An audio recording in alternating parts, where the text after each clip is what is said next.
Soit Allah qui a fait du soleil une clarté et de la nuit et de la lune une lumière et a déterminé pour elle des phases afin que vous connaissiez le nombre des années et le calcul du temps. Il a fait de la nuit et du jour une succession pour quiconque veut se rappeler ou montrer de la reconnaissance. Et il a créé toutes choses et lui a assigné une juste mesure. Nous le louons et le remercions. Nous nous repentons à lui et nous lui demandons pardon et nous cherchons refuge auprès de lui en ces jours dont le mal s'étend largement. Et nous témoignons qu'il n'y a de divinité digne d'adoration qu'Allah seul sans associé. Et nous témoignons que notre bien-aimé Maître Mohammed est son serviteur et messager, qu'il a envoyé avant l'heure comme annonciateur de bonnes nouvelles et avertisseur, appelant à Allah par sa permission et comme une lampe éclairante.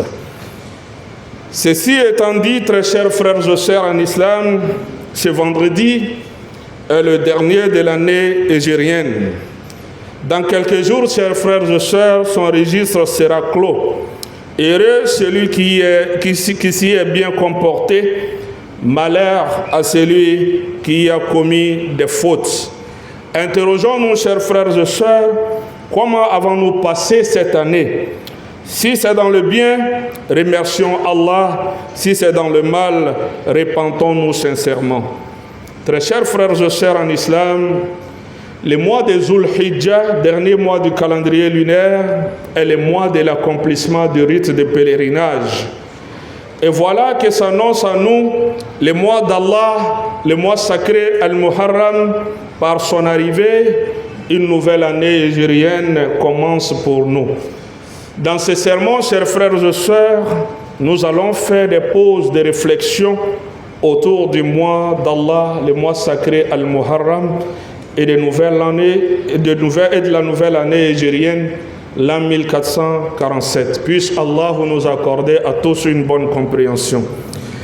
Premier sujet de réflexion, chers frères et sœurs, Al-Muharram est l'un des 4 mois sacrés.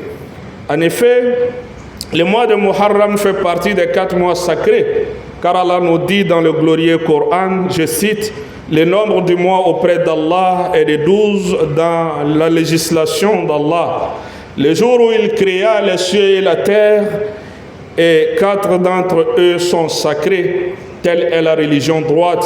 Ne vous faites donc pas de tort à vous-même durant ces mois. Sourate 9, verset 36. Et le prophète sallallahu alayhi wa sallam, lors de son pèlerinage d'adieu, a, n'est-ce pas, fait référence à ce verset en ces termes. Je cite, « Le temps a tourné comme lors du jour où Allah a créé les cieux et la terre. L'année compte 12 mois, dont 4 mois sont sacrés, 3 consécutifs, Zul-Qa'da, 11e mois, Zul-Hijjah, 12e mois, et Al-Muharram, qui est le premier mois. Et le 4e mois se situe entre le 6e et 8e mois, qui est Rajab.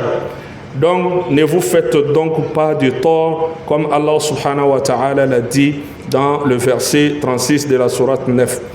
Ainsi, chers frères et sœurs, durant ces mois, évitons tout ce qui peut entraver notre relation avec notre Créateur comme désobéissance. Cela signifie que les bonnes actions y sont récompensées de manière plus grande et de même les injustices et les péchés commis durant ces mois sont plus graves qu'en dehors, n'est-ce pas, de ces périodes. Alors, mes frères et sœurs, empressons-nous vers les bonnes œuvres pendant ce mois béni et gardons-nous d'opprimer nos propres âmes dans la désobéissance d'Allah. Deuxième sujet de réflexion, chers frères et sœurs, c'est le jeûne d'Al-Muharram. Et le jeûne d'Al-Muharram est qualifié de meilleur après le jeûne du mois béni de Ramadan. La meilleure œuvre pieuse sur laquelle nous pouvons concentrer nos efforts durant ce mois est bel et bien le jeûne. Le messager d'Allah sallallahu alayhi wa sallam a été interrogé en ces termes, je cite, « Quelle est la meilleure prière après les prières obligatoires ?» et quel est le meilleur jeûne après le mois de Ramadan? Il répondit, la prière la plus importante après les prières obligatoires est celle accomplie au cœur de la nuit, c'est-à-dire la prière nocturne. Et le jeûne le plus important après le mois de Ramadan est le jeûne du mois d'Allah al-Muharram. Hadith authentique rapporté par Muslim. Alors, chers frères et sœurs, efforçons-nous donc autant que nous le pouvons de jeûner durant ces mois et plus particulièrement le 9e et 10e jour. Pour celui qui n'aura pas l'occasion de jeûner le 9e et 10e, peut quand même jeûner le 10e jour. Car ce 10e jour, le prophète sallam, lorsqu'il a quitté à la Mecque pour le Médine, il est allé trouver que les habitants de Médine se réjouissaient, n'est-ce pas, des victoires de Moïse contre le pharaon, c'est-à-dire le bien sur le mal.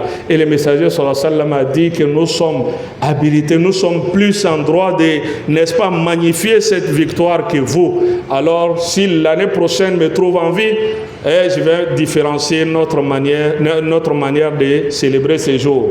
Et donc, pour cela, les savants disent que nous pouvons, n'est-ce pas, parce que le prophète sallam a rendu l'âme depuis avant l'année suivante, Inch'Allah. Donc, nous pouvons quand même jeûner le 9e et 10e jour ou jeûner le 10e et 9e et 11e jour. Pour celui qui n'aura pas la capacité de faire ainsi, peut jeûner le 10e jour. Cela n'est pas du tout un mal. Donc, troisième sujet de réflexion, chers frères et sœurs, c'est l'origine du calendrier hijrien, c'est-à-dire le calendrier islamique. Le calendrier hijrien est appelé ainsi parce que c'est le calife Omar ibn al-Khattab, qu'Allah soit satisfait de lui, qui lors d'une consultation avec les compagnons a décidé que le point de départ du calendrier musulman serait l'année d'immigration du prophète Mohammed sallallahu alayhi wa sallam vers la Mecque. Il y a eu ensuite divergence sur le mois avec lequel commencer l'année. Et Omar ibn al-Khattab préféra commencer par le mois de Muharram, bien que l'émigration du prophète sallam ait eu lieu au mois de Rabi'l Awwal, car Muharram est un mois sacré et il suit le mois de Zulhijjah, n'est-ce pas, dans lequel s'achèvent les rites du pèlerinage. Ainsi donc, chers frères et sœurs, les jours islamiques commencent au coucher du soleil, les mois commencent avec l'apparition du croissant lunaire et l'année commence à partir de l'hégire.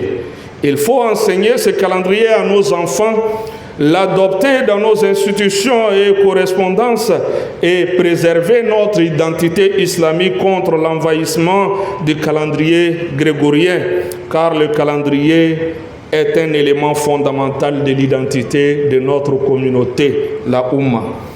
Dernier sujet de réflexion, chers frères et sœurs, le passage du temps est un avertissement. Il est indispensable de méditer sur le passage d'une année et l'arrivée d'une nouvelle. Le fait qu'une année s'achève et qu'une autre commence ne doit pas, n'est-ce pas, nous rendre insouciants quant à notre propre existence. Cela ne doit pas nous dévier de l'objectif. Nous ne devons pas oublier, n'est-ce pas, notre objectif et le but de notre création. Chaque nouvelle année nous rapproche de la mort et nous éloigne de ce bas monde. Chaque nouvelle année diminue notre expérience de vie. Imam Hassan al-Basri nous disait, je cite, ô fils d'Adam, tu n'es en réalité qu'un assemblage de jours. Chaque fois qu'un jour passe, une partie de toi s'en va. Fin de citation. Et c'est un fait, chers frères et sœurs, le temps est ce qui définit la durée de notre vie. Il contient ces moments durant lesquels nous avons l'occasion, n'est-ce pas, d'œuvrer. Ton temps est, n'est-ce pas, ton capital, et comme toute richesse, le temps est énormément convoité. Le sage, mes frères et sœurs, est celui qui se prépare convenablement. Le prophète sallallahu alayhi wa sallam a dit, je cite, l'intelligent est celui qui se rend compte lui-même et œuvre pour l'au-delà. Et l'inconscient est celui qui se laisse, n'est-ce pas, aller à ses passions et garde de grands espoirs en Allah. Et Ibn Mas'ud, qu'Allah soit satisfait de lui, disait, je ne regrette rien autant que le regret d'un jour dont le soleil s'est couché. Mon terme s'est raccourci, mais mes actions ne se sont pas accrues. Alors, chers frères et sœurs, où en sommes-nous qui gaspillons nos jours devant les écrans et dans les grains, les maquis, les boîtes de nuit, dans les guérets et dans, n'est-ce pas, les distractions. Qu'Allah subhanahu wa ta'ala nous préserve de perdre notre temps et de notre vie dans les souciances. Fidèles serviteurs d'Allah, c'est un appel à l'action. Corrigeons nos relations avec Allah. Préservons nos prières.